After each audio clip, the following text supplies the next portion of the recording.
রাহুল, তুমি এখানে? এই এখান থেকে সরো, সরো বলছি। রাহুল, এসব কি হচ্ছে? তুই আর একটা কথাও বলবি না। তুমি সরো এখান থেকে, সরো। তোর সাহস কিভাবে হলো মেঘার সাথে এভাবে কথা বলার? ওর এত বড় সাহস, ও আমার সাথে আজকে এভাবে কথা বলেছে। ওকে তো আমি আজকে এই বাড়ি থেকেই বের করে ছাড়বো। এভাবে বলবো না তার কিভাবে বলবো? তুই জানিস আমাদের বোন এখন কোন পরিস্থিতিতে আছে, কিভাবে আছে? এই কি বলছিস সব? তোর মাথা ঠিক আছে তো? হ্যাঁ হ্যাঁ, আমার মাথা ঠিক আছে, কিন্তু আমার মনে হচ্ছে তোর মাথা ঠিক নেই। এমন ভাবে নাটক করছিস যেন মনে হচ্ছে তুই কিছুই জানিস না। কি বলতে চাইছিস তুই? বোন তো গ্রামের বাড়িতে আছে, পড়াশোনা করছে। তোর মতো এবার আস্তে আস্তে ঘুরে বেড়ায় না। তুই সত্যি জানিস না দাদা যে আমাদের বোন কি পরিস্থিতিতে আছে? এই মানুষটা আমাদের বোনের সাথে কি করেছে? এই মানুষটা তোকে কিচ্ছু জানায়নি।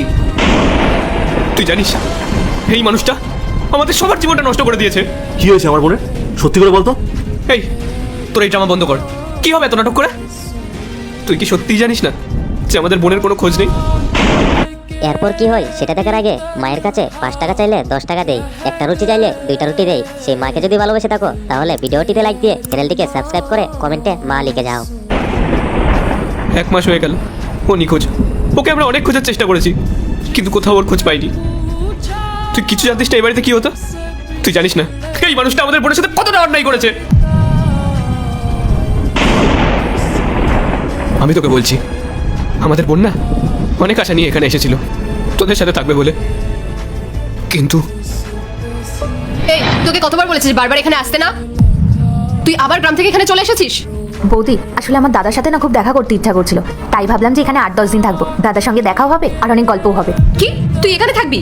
থাকা তো দূরের কথা, আমি তোকে তোর দাদার সাথে পর্যন্ত দেখা করতে দেবো না। আরে কতদিন তোদের দুই ভাই বোনকে বোঝাবো যে তোদের বড়দা তোদের সাথে দেখা করতে চায় না, ও তোদের সাথে কোনো রকম সম্পর্কই রাখতে চায় না। কিন্তু না, তোরা তো সেসব কথা শুনবি না, জোর জবরদস্তি শুধু বারবার এখানে চলে আসবি। বৌদি, তুমি এসব কি কথা বলছো? আরে তোদের মাথায় কি একটু বুদ্ধি নেই? আমরা এখন শহরে থাকি, আমাদের স্ট্যান্ডার্ড আর তোদের স্ট্যান্ডার্ড এখন অনেকটাই আলাদা। আর ঠিক সেই কারণে আমরা তোদের সাথে কোনো রকম কোনো সম্পর্কই রাখতে চাই না, বুঝেছিস? বৌদি, তুমি এভাবে কেন বলছো? আমি এত সহজে দাদাকে কি করে ভুলে যেতে পারি? আমি কত দূর থেকে দাদার সঙ্গে দেখা করতে এসেছি, আর আমার কাছে 1 টাকাও নেই যে আমি এখন বাড়ি ফিরে যাব। আমি কি করব বলো? তুই কি করে বাড়ি যাবি সেটা দেখার আমার কোনো দরকার নেই। বেশি কথা না বলে এখান থেকে চুপচাপ বেরিয়ে যা। যদি ইন্দ্র এসব জানতে পারে না তাহলে ও আমাকে এই বাড়ি থেকে বের করে দেবে, বুঝতে পেরেছিস? আমি শেষবারের মতো তোকে বলছি যে চুপচাপ এখান থেকে বেরিয়ে যাবি, আমাকে যেন আর দ্বিতীয়বার না বলতে হয়। বৌদি,